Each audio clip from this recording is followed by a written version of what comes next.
அதே மாதிரி இந்த சாட்டை மாமா பையன் வந்து பார்த்தீங்கன்னா நண்பர் லயலாமணி அவர்களை விமர்சிக்கிறான். அவர் போட்ட ஒரு ட்வீட்டுக்காக.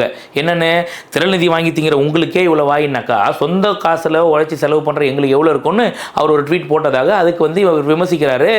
நீங்கள் வந்து அந்த லாட்ரி மார்ட்டின் கிட்ட இருந்து பல பேர் வைத்த கொள்ளையடிச்சு அந்த லாட்ரி மார்ட்டின் கிட்ட இருந்து நீங்கள் வந்து பணத்தை வாங்கி செலவு பண்ணுறீங்க. நாங்கள் லாட்ரி மார்ட்டின் கிட்ட இருந்து பணத்தை வாங்கினது நீ பார்த்த, நீ தான் வாங்கி தரகர வேலை பார்த்த. இப்போவும் நான் என்ன கேட்குறேன், இவனுங்க திரள் நிதி வாங்குறான்னு சொல்கிறாங்க இல்லை, இவங்க என்னன்றாங்க, நாங்கள் வந்து க்ரௌட் ஃபண்டிங் எங்கள் கட்சிக்குள்ளே இருக்கவங்க கிட்ட தான் நாங்கள் வாங்குறோம், நாங்கள் பொதுமக்கள் கிட்ட தான் நாங்கள் சொத்தை அழிச்சு நாங்கள் ஒன்றும் வாங்கலை, யாரையும் ஏமாற்றி ஒன்றும் வாங்கலை அப்படின்றானுங்க. சரி, நான் ஒரே ஒரு கேள்வி மட்டும் கேட்குறேன். இப்போ நீ இவ்வளோ க்ரௌட் ஃபண்டிங் வாங்குற, எங்ககிட்ட பணம் இல்லை கட்சி நடத்துறதுக்கு அப்படின்றிய, அப்புறம் உங்கள் அண்ணனுக்கு எதுக்கு ஐசுசு காரு, உனக்கு எதுக்கு இனோவா கிறிஸ்டா கார், அதை வித்துட்டு நீங்கள் கட்சி நடத்த வேண்டியதானே?